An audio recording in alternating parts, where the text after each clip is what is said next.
that are up here and get one of the bands we're singing. But these guys have a huge platform. They've sold over 500,000 records. They've been in 5 different continents, or on 5 different continents.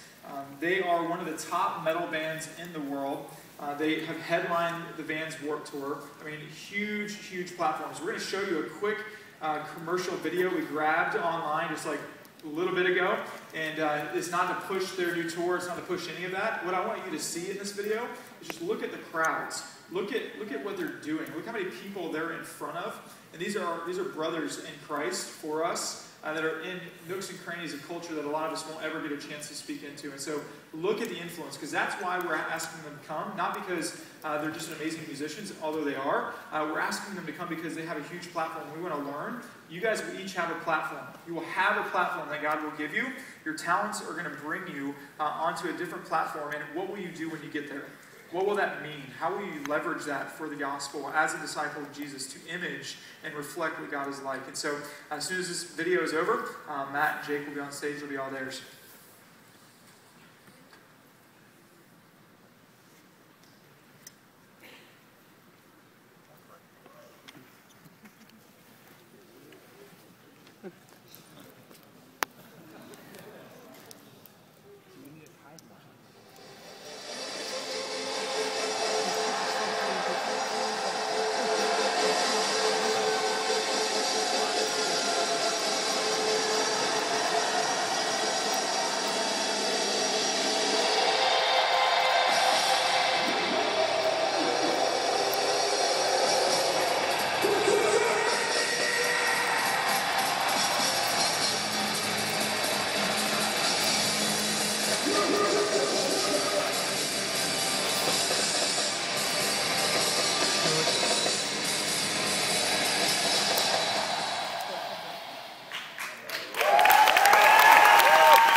It's good to be here today. My name is Greiner. I play drums for August Burns Red. Yeah.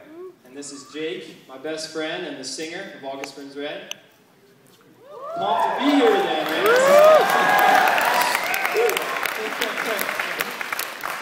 So 10 years ago, God put a passion for playing drums in my heart. And in 10 years, I'm standing here on this stage thinking, dude, I still have that passion.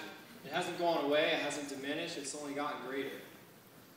I believe that God gave me a passion for playing drums, playing my instrument, so that He can be glorified. And that's a decision that we have the opportunity to make. God puts things on our hearts. He puts gifts, puts passions, and He puts careers in our past that we can choose to do what we want with them. We can choose to glorify ourselves or glorify God with them. I've been to 5 of the 7 continents with this guy. It's awesome. We're on a lot of planes and hotels. And it's funny to go around the world and get off on a plane in London Heathrow or Tokyo Airport and look someone in the eyes and know that they also have a desire for Jesus Christ. People all around the world, all throughout time, have a hunger, they have a longing for Christ. And this band, through this band, God has enabled us to proclaim Jesus, proclaim His love, and glorify Him all around the world. What's crazy about just that is that 6 years ago I accepted Jesus Christ into my heart, and what Matt's talking about is exactly what I went through, where I was searching and seeking for God's love and for Christ's unconditional love. And so for years, I would fill that hole with, sex, alcohol, drugs, and I just got very angry, and I felt very alone. I didn't feel loved. And so I would fill my heart with these things, and they were just temporary. They satisfied me, but the next day when I woke up, with a girl in my bed, that wasn't love. And so I went down this spiral of just consuming these things in this world to try to find what now I know and understand is Jesus' love. So there was a point in my life 6 years ago where I asked Jesus, I said, look, if you're real, if God is real and Christ is real, then I want you in my heart, because this is not panning out the way I wanted it to. And I'm so desperate, and I'm so angry and alone. And so I kind of just told Christ, like, if you're real, then you need to come into my heart and save me, because I want to kill myself. I want to take my life because it's not worth living. Nothing's working. And sure enough, when I asked Christ into my heart, my complete life has changed. Completely. It was a lot of work, and I still, I'm human. I'm broken. I'm just like everyone else. But I have Jesus, and I have Him living in me. And I'm no longer alone. And I have His love that is so amazing and magnificent. And so when I had the opportunity to be in the band August Burns Red, we're, like he said, we're touring the world, and we see it's not just in your city or state where people need this love. It's all over the world. And when I'm screaming, that's right, when I'm screaming on stage and I'm glorifying the Lord, I'm looking at these kids and I see me, and I talk to these kids every night after we play. I talk to them every night, and I hear stories of, heroin addiction, rape, all these negative things. And they're looking for Christ, because through Jesus, we can all be healed. Through Jesus, we can all walk and live a strong life. One that we're not ashamed of who we are, because who we are is with Christ. And He's our healer.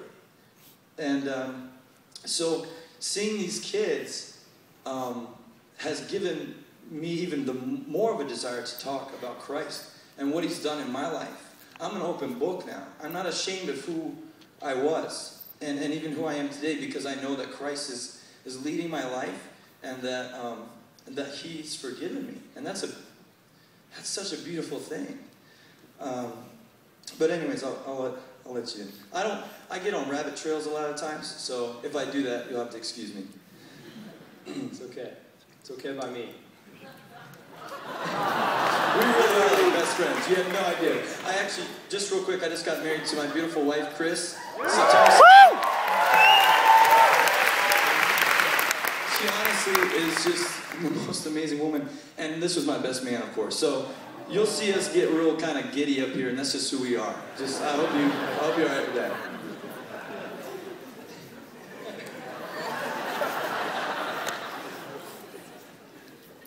In Colossians 1:27, it says, "Christ in you, the hope of glory." Do you guys believe that? Do you guys believe that Jesus is a part of you if you ask Him into your heart? Because if you do, that's a huge deal. And as a band that tours places that are so uncomfortable, that are so foreign to me, I'm from Pennsylvania. I'm from Lancaster County. I'm neighbors with the Amish. Legitimately. I couldn't have ever dreamt that I'd be on a stage playing drums. I couldn't have dreamt it. But I can't ignore the fact that God put a passion in my heart that's burning for drums and for Jesus. It's what I love. And I'm going to follow that. And I believe that Jesus is in my heart, and I believe that He is the hope of glory. And because of that, regardless of where I go, the atmosphere, the environment doesn't have to influence or affect me. I can affect and influence the environment, the room that I'm in. It can be nice and square and pretty and cleaned up like this room. It's a gorgeous facility. Or it can be the most disgusting club in Hamburg, Germany. Been there, baby, been there. I know what that is.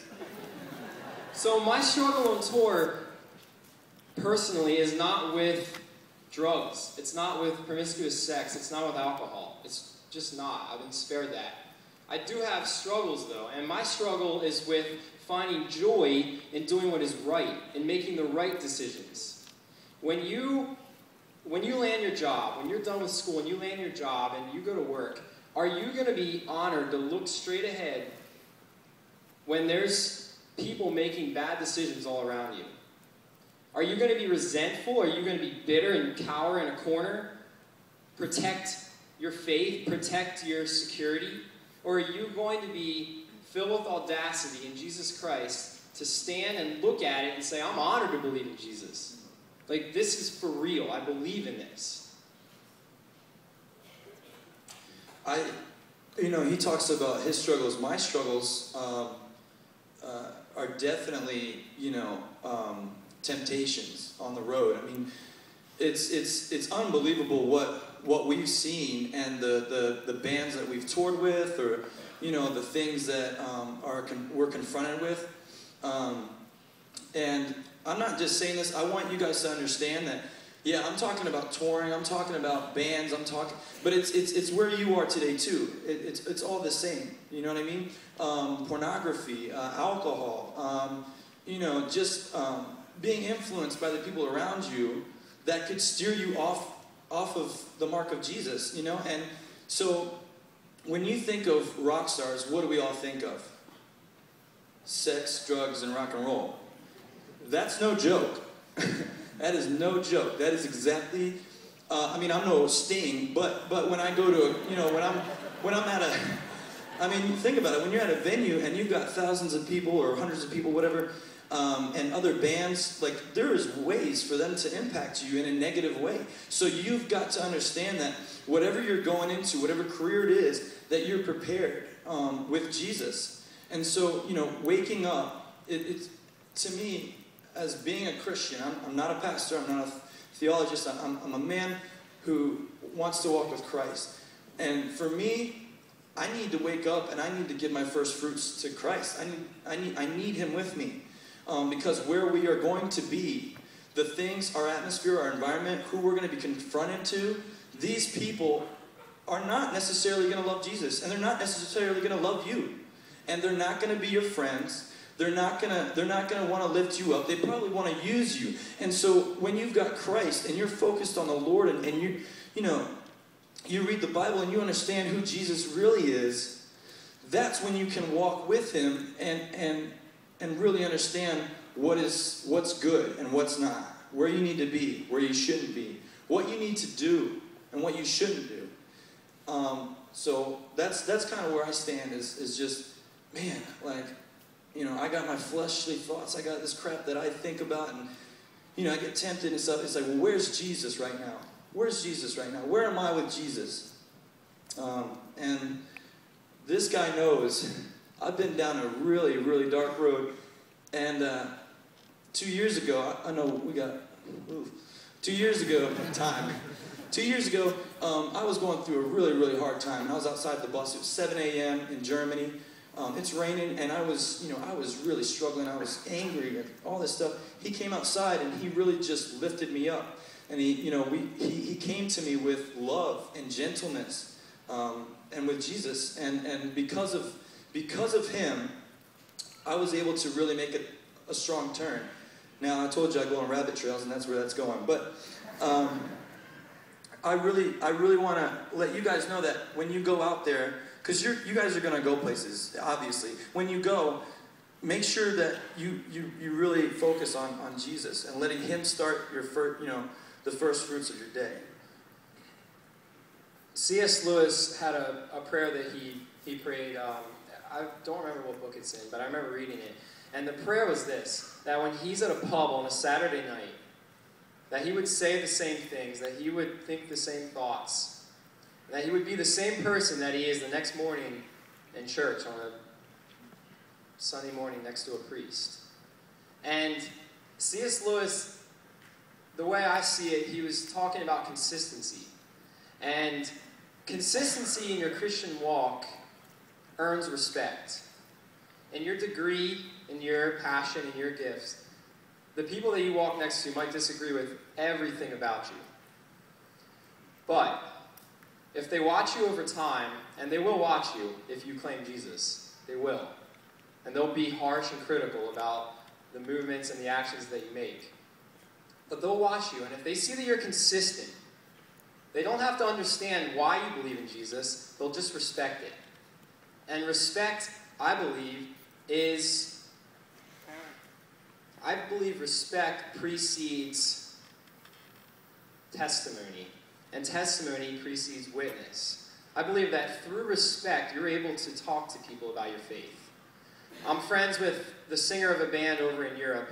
He is famous. He's a celebrity. I don't have many celebrity friends, but you know him when you got him. He acts a certain way. His girlfriend looks like Angelina Jolie. He makes so much money, he imports Bentleys from the U.S. across the Atlantic. And he's got it. He's made it. He looks nothing like me. He's covered from neck to toe in tattoos, and he hates God. He's fine with that. But we're friends. We stand next to each other, we talk, we hang out, we exercise on tour together. And at the end of one of the tours, I was sitting on his bus looking at him square in the eyes. It was the last day of the tour. And I go, Are you happy? Like, are you content? Are you good? And he looked back at me and he goes, No, I'm miserable. And for me, this is tough because the guy has everything. He has everything he wants. You work and you strive and you practice and you create and you achieve. And this guy has done it. And he's looking at me saying, dude, I'm miserable. And he's telling me this because he respects me, because he sees Christ in me. Christ, our God is an awesome God. I mean, our God is an awesome God. And when you stand with God, people will look at you and they will just wonder what it is about you. They don't have to have anything in common with you. The conversation we had ended, and I'm praying that maybe one day it picks back up. Yeah, we wanted to kind of talk with you guys about faith has many faces, but one heart. And we're in a metal band, and a lot of people don't understand that Christians can be in a metal band. I mean, like, you know what I mean? Okay, so I'm going to tell you just a quick story. I was at we were playing a Christian festival or something, and I'm up there doing my thing. I'm screaming, I'm spitting, I'm swinging the microphone around, and you have to understand, when I'm on stage, it's the most beautiful thing. It really is. I didn't mean it that way. What I meant is, it's a beautiful thing because I'm worshiping God on stage. I mean, I really am. It's my time with the Lord, and I'm just like, I love it. I love every bit of it, and the lyrics, and I feel loved, And I remember this kid came up to me, he's like, man, you're so awesome, your music's so great, I love that you love the Lord.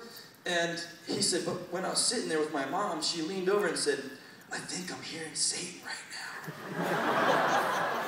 And, that's not true.